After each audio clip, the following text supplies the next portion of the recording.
দর্শক মণ্ডলী, লিগ্যাল রাইটসের সর্বশেষ পর্বে আপনাদেরকে স্বাগতম।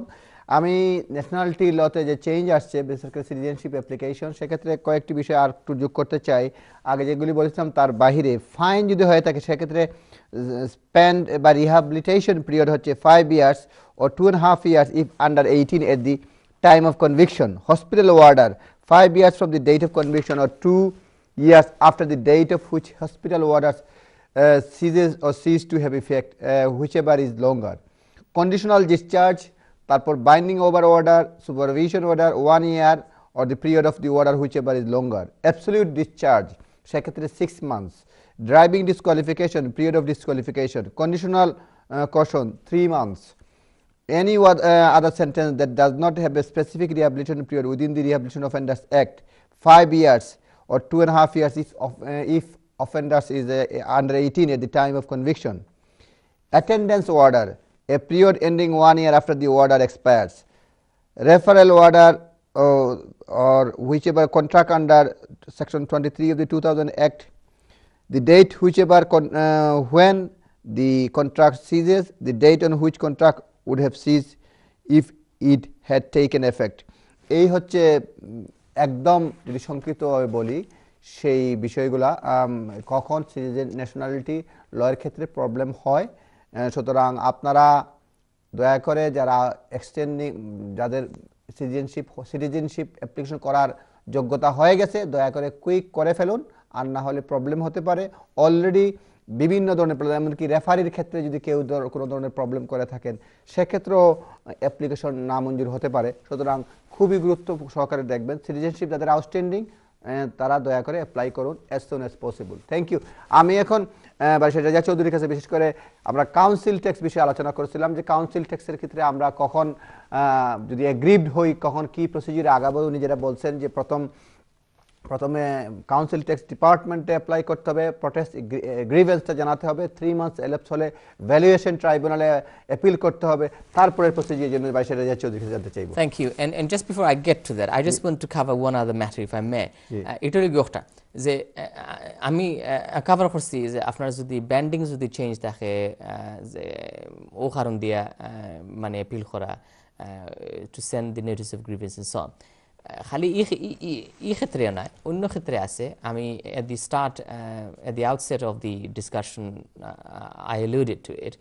এটা আছে যে আপনার যদি মনে করেন যে আপনি in some way you are exempt from paying council tax. For example, as a student, undergraduate students যদি ওয়ে দেখেন তাহলে আপনার exemption, বাট আপনি কইতে পারেন যে আমি তো তোমাদের সকল ডকুমেন্টস দিছি, আমার স্টুডেন্ট স্ট্যাটাস দিছি, but nonetheless you've held me to be liable. I'm appealing against that.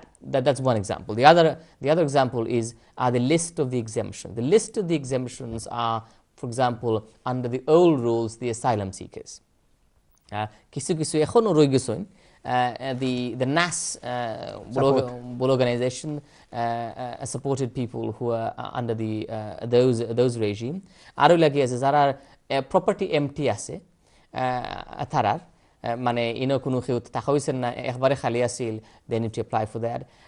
যে the property is a registered home, not necessarily a care home but other homes, and the law does list those in fairly detailed way. আপনি ওটা হইতে পারেন যে আপনি একজন single মানুষ, আপনি জানাইছেন তার সিঙ্গল স্ট্যাটাস, মানে as an individual. I don't necessarily mean that you're in a relationship. You may be a single person living in the property, but you may be in another relationship. You may have a girlfriend or boyfriend or whatever. But a single person of the 25% single person discount, এগুলো তারা apply করছে না। এই সমস্ত ব্যাপার মানে ওগুলো গিয়ে আছে list, and there are other things. I don't have time to cover everything tonight. ওটা দিয়ে আপনার কারণ দেখাইবা যে আমি মনে করি যে তোমার decision to hold me liable to council tax is wrong, and therefore I ask you to revise your decision. Now then you go on to the valuation tribunal. Valuation tribunal যখন যাইবা, by all means আমি appreciate করি যে আপনারা মনে করবা যে যেহেতু এটা একটা informal hearing in front of 3 lay people, even though that they're supported by a lawyer as a clerk, এটা মনে করবা না যে তারার কোনো এক্সপিরিয়েন্স নাই, কোনো নলেজ নাই। They may be lay, but there are people who have been dealing with these sort of cases and many other cases day in day out. তারার অনেক মানে অভিজ্ঞতা, অনেক যে এক্সপিরিয়েন্স আছে। আমি আর্জ করব আপনারা মানে I will urge you as much as possible যে আপনারা লিগ্যাল অ্যাডভাইস নিবা, এক্সপার্ট লিগ্যাল অ্যাডভাইস নিবা, যে রেটিংস ল কিংবা কাউন্সিল ট্যাক্স তারা জানেন এবং বুঝেন এবং কিভাবে কোনভাবে এই কেসটারে মানে অ্যাপ্রোচ করতা, কোন আর্গুমেন্ট দিলে ভালো হইব, কিলাইগু ডিল করা, তারা যে এটা পাড়া থেকে জানবা। Unfortunately there are many firms, অত বেশি ফার্ম নাই আউট দেয়ার যে যারা এই বিষয়টা এগু ডিল করেন। এখানে it is a very complicated area of law. Council tax, ratings law, খালি আপনার যে রেজিডেন্সিয়াল নাই, রেটিংস ল যে কমার্শিয়াল যারা প্রপার্টি, এটার হয় নন ডোমেস্টিক, ন্যাশনাল নন ডোমেস্টিক রেটিংস, তারারও খুবই complicated. I am dealing with one at the moment for both residential and the commercial one. আপনারা অ্যাডভাইস নিবা, এক্সপার্ট অ্যাডভাইস নিবা, এবং you will need to ensure that you do the representation দিবা তারার সামনে যারা খররা একটা, and I do that is also my area of law, আমি একটা করি। আমরা যারা ট্রিট করি তা appeal, we take it seriously. আর যারা লেই প্যানেল আছেন তারা আমরা যে এক্সপ্লেন করি as much as possible to keep it absolutely simple on an otherwise a very complicated affair. So stages তখন আপনারা then by all means seek legal representation. Hopefully at that stage, at the valuation tribunal stage, আপনার case আশা করি successful হইব। Successful যদি না হয়, and আপনারা মনে করেন এবং আপনারা মনে করেন যে আসলে ট্রাইব্যুনালে কিছু ফ্যাকচুয়াল ব্যাপার কিবা লিগাল ব্যাপার কিবা বোথ মানে কনসিডার মানে করছে না, they've either ignored it or they've misinformed themselves or they made an error in applying or misapplying the law or the facts, such that that is why the decision that they've reached is the decision. If they had taken into account those matters correctly, then of course they would not have reached their decision, and that is your, if you like, in law, error of law. আপনি এটা যদি দেখাইতে পারেন তাহলে আপনার appeal হইব গিয়া, not if you like to the court of appeal. Valuation tribunal decisions যদি আপনি appeal করতে চান তাহলে you need to do so by way of a judicial review to the high court. মানে ফ্রেশ ভাবে দেখাইতে হইবা যে ওলা valuation tribunal মিস্টেক করছে and we wish to do so. Now এটা যদি করতে চান then there are two very significant issues. একটা হইল গিয়া কস্ট, পয়সা সংক্রান্ত বিষয়, মালফানি, আর দুইটা হইল গিয়া whether you got any merits to your case. দুইটা আপনারা মানে অ্যাসেস করতে হইবা ক্লোজলি টুগেদার। আপনার যদি মেরিটস যদি থাকে and you've got quite a successful or reasonable case, তাহলে নেক্সট থিং দেখতে হইবা যে do I feel strong enough, is it going to be fairly strong enough case for me to fund it to the high court. এগুলো depend করবো আপনার financial সার্কামস্টান্সও। আপনার যদি কোনো একবারেও কোনো পয়সা নাই কিবা you're on very low income ও ইউর অন বেনিফিটস, তাহলে তো আপনি দেখতে হইবা whether or not you can get legal aid. আর লিগেল এইডের যে অবস্থা এখন যে মানে হালত হইন আপনার পিও সিলেটি লিগেল এইডর কোনো ভরসা নাই। আপনার যদি তাকে লিগ্যাল এইড নাই, বেনিফিট কাট, অ্যাপিল রাইট নাই, ফিজ বাড়ে, সবকিছু করে একদম 12টা বাজে যায়। Sign of the times, absolutely.